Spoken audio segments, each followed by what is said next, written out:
Know that if you are in a difficult workplace culture, simply working on your boundaries is a form of quiet activism and taking a stand for yourself and for others. Hello there, I'm Sarah McCluskey and this is Research Adjacent. Each episode I talk to amazing research adjacent professionals about what they do and why it makes a difference. Keep listening to find out why we think the research adjacent space is where the real magic happens. Hello there, I'm Sarah McCluskey and this week's episode is just me again and it's pre-recorded, and any content that you see on social media this week has been pre-scheduled, and that is because I'm on holiday, as are many of the guests that I've got lined up, and it just didn't seem right to post any of their interviews this week because I wouldn't be able to then share them in the way that I would have liked, and I felt that that wouldn't give them the respect that they deserved for the time that they gave. So instead, it's just me. And I thought I would talk a little bit about boundaries and work-life balance, which seemed very appropriate for a week that I am supposed to be off work. And I will say this is not something that I'm amazing at, and it's even trickier now that I am freelance, but perhaps some thoughts that might be useful or interesting for you. Another thing about boundaries in this research adjacent world is that it can be a particular issue for us. I have previously said that I think work-life balance in the research adjacent world can be better for us than it is for academics, but depending on where you work and depending on who you work with, this better work-life balance might only happen if you have rock solid boundaries, and you might find that you get sucked into the research culture that's around you if you're not careful. So in this episode, I will be talking about that, why boundaries can be particularly challenging in the research adjacent world, also how to start laying the foundations for better boundaries, and why, myself in particular, we are all always a work in progress in this department. So why working with researchers can be particularly tricky. Contemporary research culture, as I'm sure you don't need me to tell you, can be very pressured with a somewhat toxic attitude towards the fact that getting on means doing more. More papers, more funding, more hours, more. Now, I might talk about research culture in another episode, but for now, I'll put some links in the show notes if you want to read more. A good place to start is a recent Wellcome report, which I'll include a link for. And this culture, and then also the fact that researchers often live and breathe their research, and to get to where they are, they've often had to be really laser focused and selfish about guarding their work. And they often expect other people to be the same. Now, when I was a project manager, I once asked a researcher if he was going to be taking time off over the summer, and his answer was that he was always thinking about and reading about his research, so he didn't think that time off was even a relevant concept to academics. Well, I do think that time off is an important concept, and I don't think it's healthy to be thinking about work all the time, although I'm not going to judge you if that's you. We're all different. But what it means is that I think in the research adjacent world, it's kind of inevitable that your boundaries are going to be challenged. But knowledge is power, and knowing that researchers that you work with might be thinking like this is a first step to managing it. And some things that I would like to give you permission for is know that you don't have to work in the same way that anybody else does. Know that just because colleagues send you emails at 2 a.m, and sometimes in all caps, this is a true story, this happened to me, doesn't mean that you have to send emails at 2 a.m, and it certainly doesn't mean that you have to respond to emails at 2 a.m. And actually, I don't know that you ever have to respond to an email that was in all caps, but there we go. Know that just because colleagues don't take all of their holiday entitlement doesn't mean that you can't. Know that if you're being managed by an academic, there's a good chance that they don't have any formal training in how to line manage staff, and for better or worse, they will be modelling the way that they have been managed in the past. Know that you can love your job, but still need time off or have other interests. Know that you can be great at your job without working 24/7.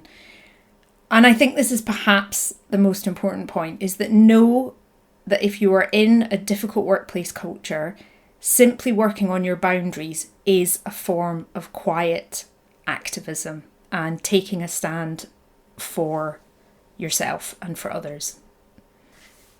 So, first up, take your holidays, take your weekends off, take your loo time that you're entitled to. When I was at the start of my career, I sometimes didn't use all of my holiday entitlement. I'd think, well, I'll just be at home not doing anything anyway, so what's the point? I could be getting a head start on the next project. What I probably needed was a hobby, but that's another story entirely. And now that I'm freelance, it's even harder to take holidays, so I'm definitely not judging you. But taking holidays, as I say, is an act of quiet activism and a relatively easy place to start if you need to work on your boundaries. This is a slight side note, but now I'm a parent, it's often a bigger challenge to actually make the holidays stretch across the entire 13 weeks that the schools are off. And a shout out to any single parents out there, because I have no idea how you actually manage to do it. Next up, learn to use your out of office and really mean it. Does anybody really love email? I mean, it's convenient, but it's just always there piling up. And I know that's one of the things that gives most people the dread about coming back to work when they've been off, is this, mountain of email that they're going to come back to. And I'm guessing, as most of us do, that you have your work email on your phone, probably so that you can see your calendar, or maybe you need to use an authenticator app to get into systems remotely or something like that. But it means there's no escaping from it. Now, there are all kinds of hacks for managing email, and I'm not going to go into that. You can Google it if you need some tips. And I think at some point I will do an episode on managing your manager, which I think can help.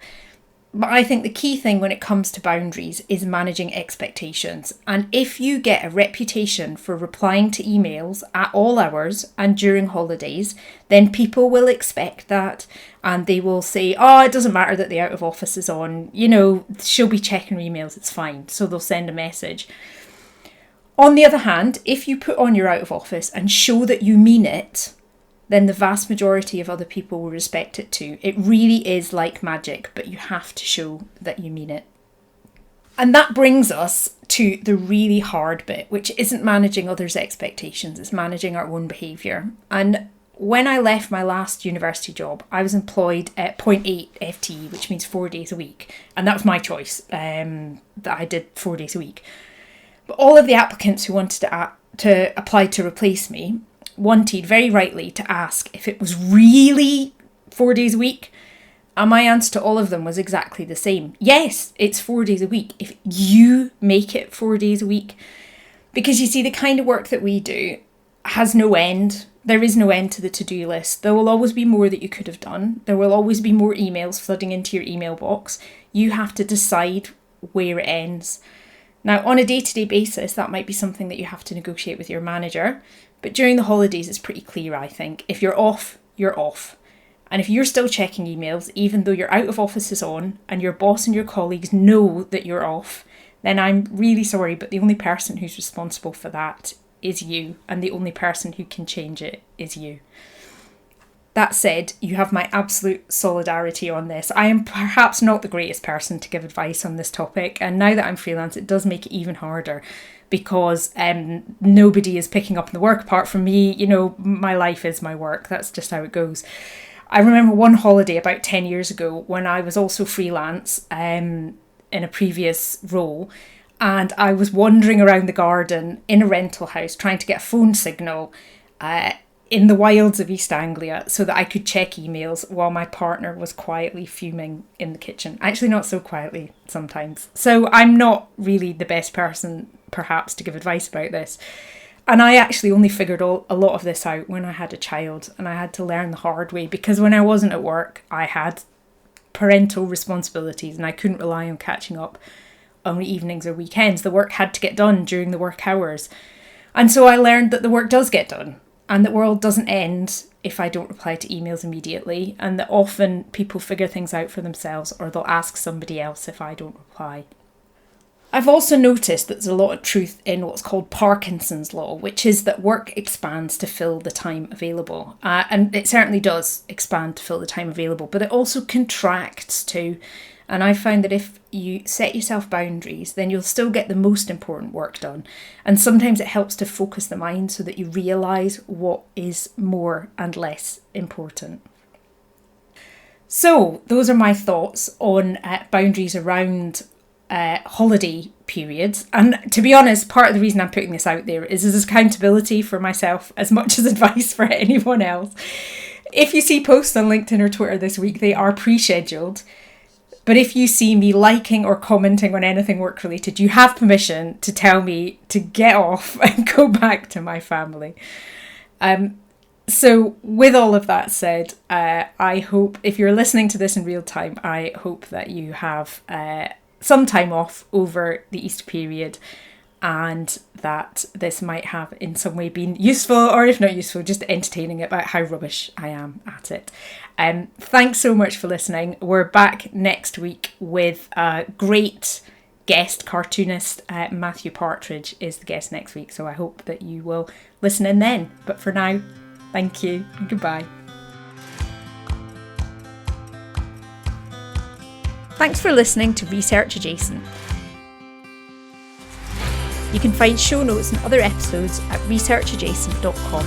I would absolutely love to hear what you think of the show, so please get in touch. You can drop us a message via researchadjacent.com or find us on social media at resadjacent. And if you've enjoyed the show, please think about sharing it, subscribing or leaving a review so that other people can find us too.